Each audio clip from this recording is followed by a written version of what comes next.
Hello and welcome to Real Mouse Engineering. In today's video, we'll be discussing about neurofuzzy system. So what is a neurofuzzy system? It is a combination of your neural network plus your fuzzy system. So it is called as your neural fuzzy system, or you can say adaptive neurofuzzy inference system. Okay, in short form you can tell it as ANFIS.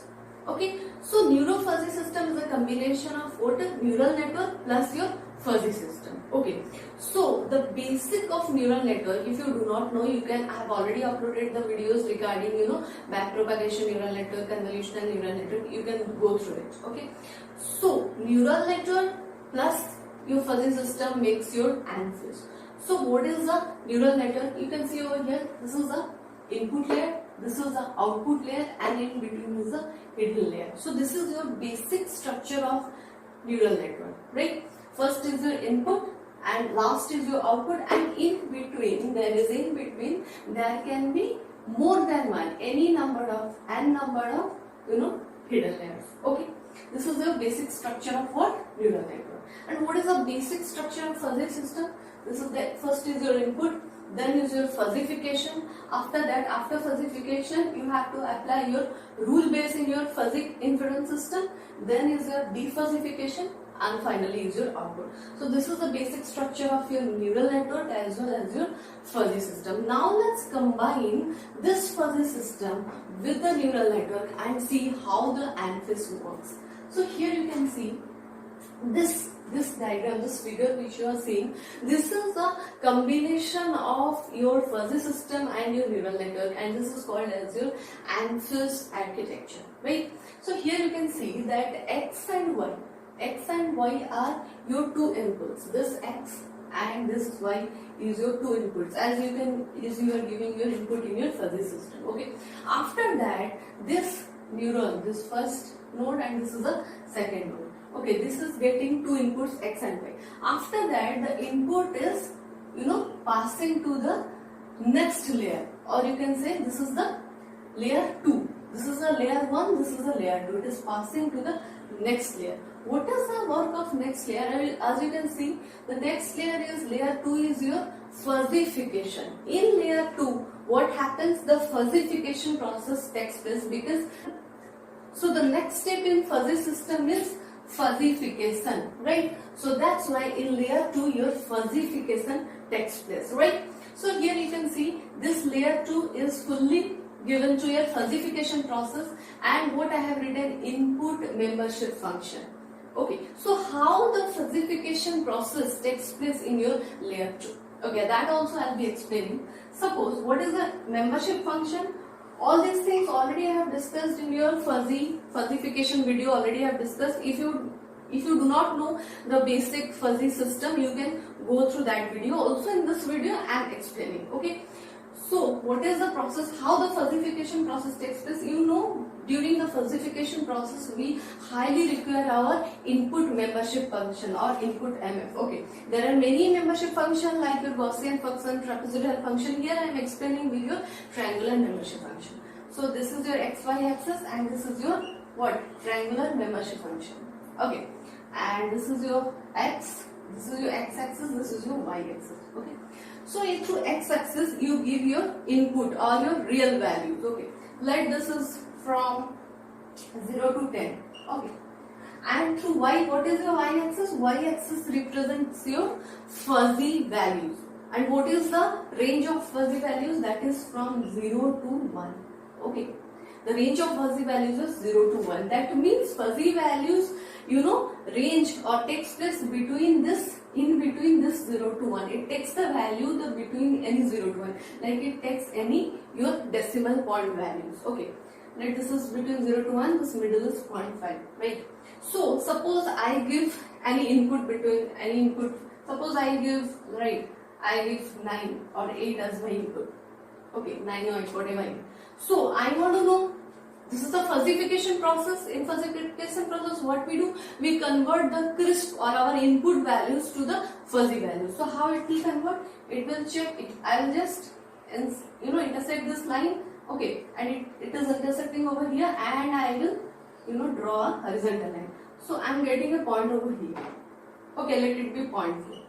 So point 4 is my fuzzy value for my real values or my input value 8. Right? Point 4 is my fuzzy value for my real values 8, or you can say here the fuzzy, the input value is converted to my fuzzy value.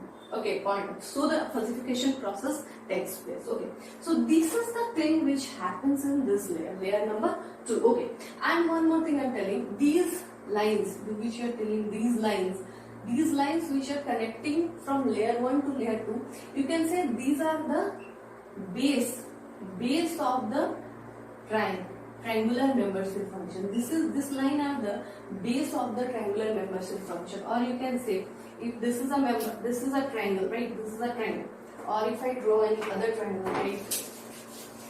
Suppose if I draw a triangle this. Suppose if I draw a triangle this. Suppose if I draw a triangle this, right? So this base is taken over here. This base is taken over here. Okay, this base, and in case of this type of triangle, isosceles triangle, half base is taken. Okay, this type of triangle, the total base is taken, but this type of triangle, half base is taken. Okay, so this base is connecting layer 1 and layer 2. So what are the values of these base? So what will be the base value? What will be the value of these base? This value will be taken over here. I will say like W1, W2, W3. Okay, this I can say weight values for this neural network from layer 1 to layer 2.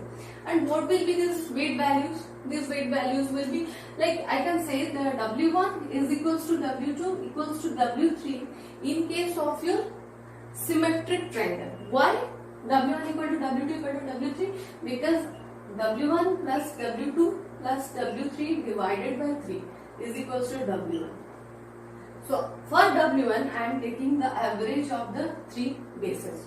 For W2 I am also taking the average of the 3 bases. Similarly for W3. So I will take the W1 equal to W2 equal to W3, but it is applicable only in case of your symmetric triangle. The average thing, the average cases, doing the average and making W1, W2, W3 equal is applicable only in your symmetric triangle. If the triangles are symmetric, not for asymmetric triangles. Okay. So these are your bases of the triangle. Okay, and the basis value is taken as your weight value. After that, the next value here, what you are getting the input and the weight values. After that, you are getting the output from layer 2. So this output you are getting your mu values. What you are getting? Mu values. This is for mu, low, mu, medium and mu h. Okay, I will tell you what is low, medium, h. I will tell you. So you are getting some mu values. Or mu values is what? Mu values is, just now I have explained, like you are taking 8 and you are getting 0.4. So this 0.4 value what you are getting, that is your mu value, and this value is called as your, this 0.4, this 8 value is converted to your fuzzified value, or you can say the fuzzification process takes place, and this 0.4 is called as your mu values in case of your real value 8. Right? Got it? Okay. So next thing I will say, after getting the mu values, next is which? Layer 3, that is your rule. Okay. In layer 3, what you have to do? You have to, after getting the mu values, fuzzified values, now the work is what?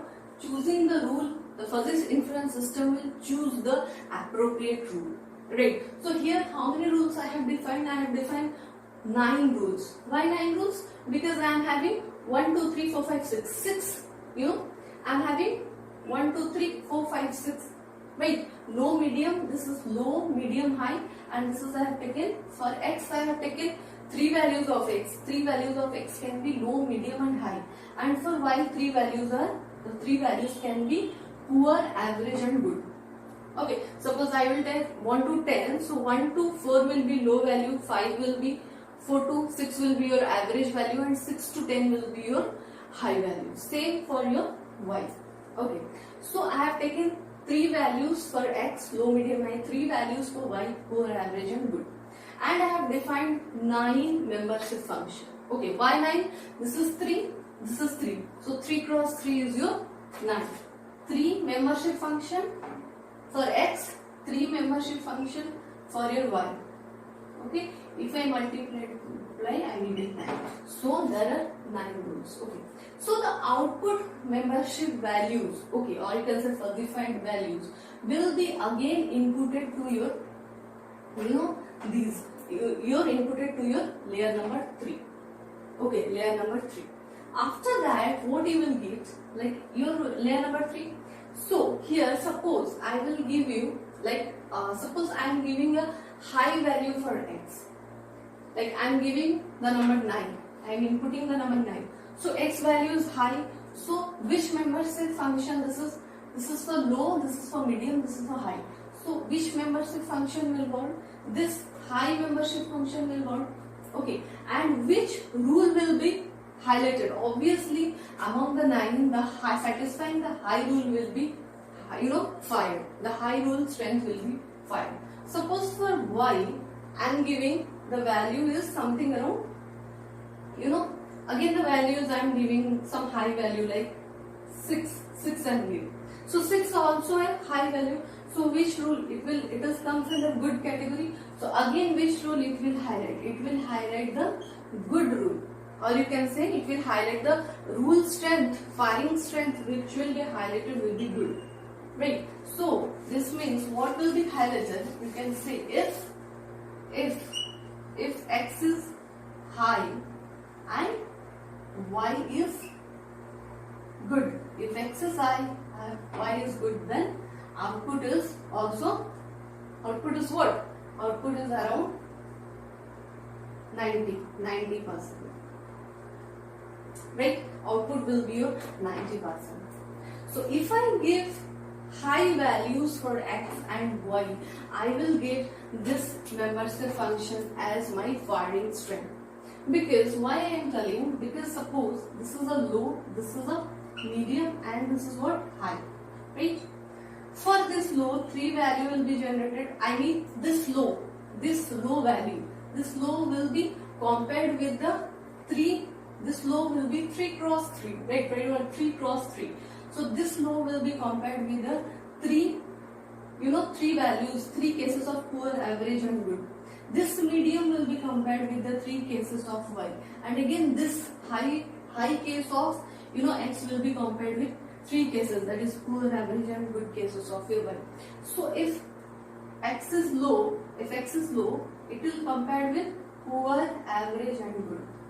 Again m will compare with poor, average and good, and high will also be compared with poor, average and good, right?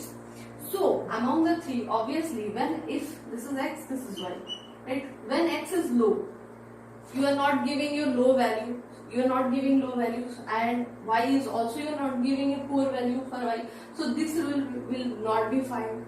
Again for x is low, when y is this is y value, these are y values. Okay, these are y values. When x is low, y is average. This will also not be fine because y value is not average. Again, for this x, if I give a good value, y is 6, so it is a good value.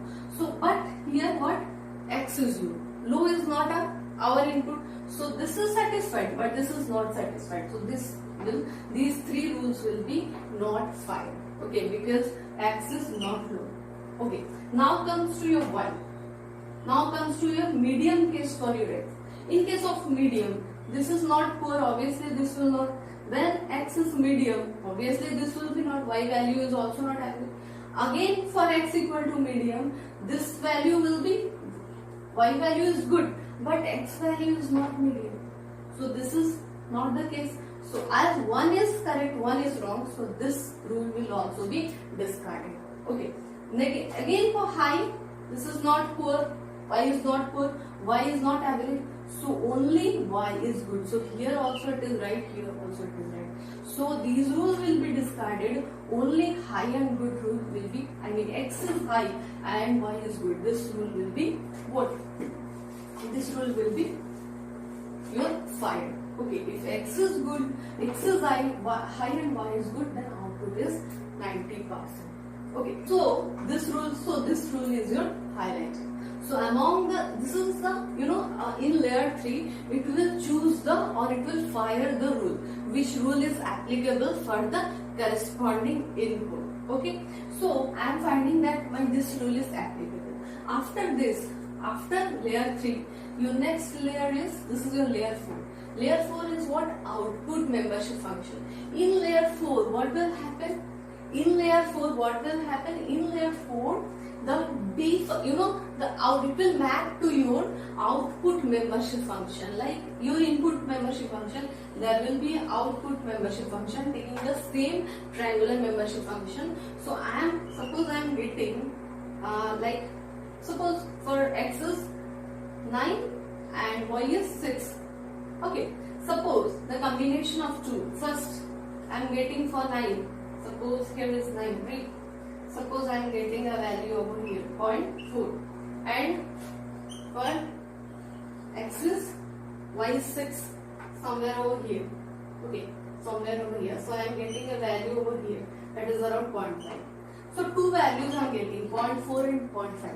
Okay, so these values I have got in my layer number 4. That is, this is my output membership function.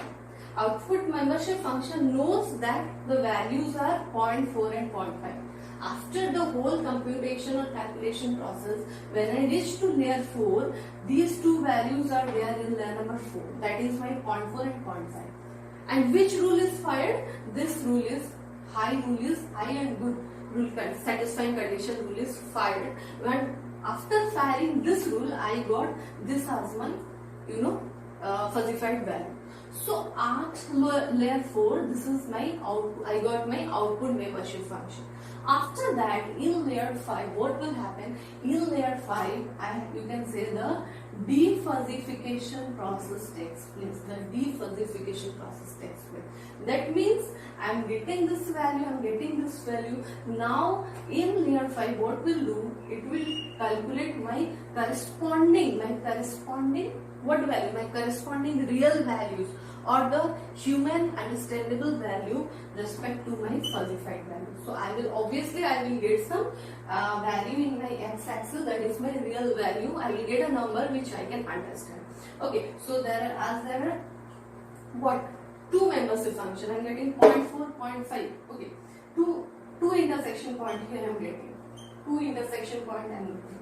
So here how the defuzzification process takes place, like there are many defuzzification process, like your centroid of sum method. Okay, centroid method is weighted average method, lambda cut method. So you can, if you do not know defuzzification methods, you can refer to my defuzzification video tutorials that are already uploaded. Here I am explaining you with one of the method, that is your weighted average method. So I got two values, 0.4.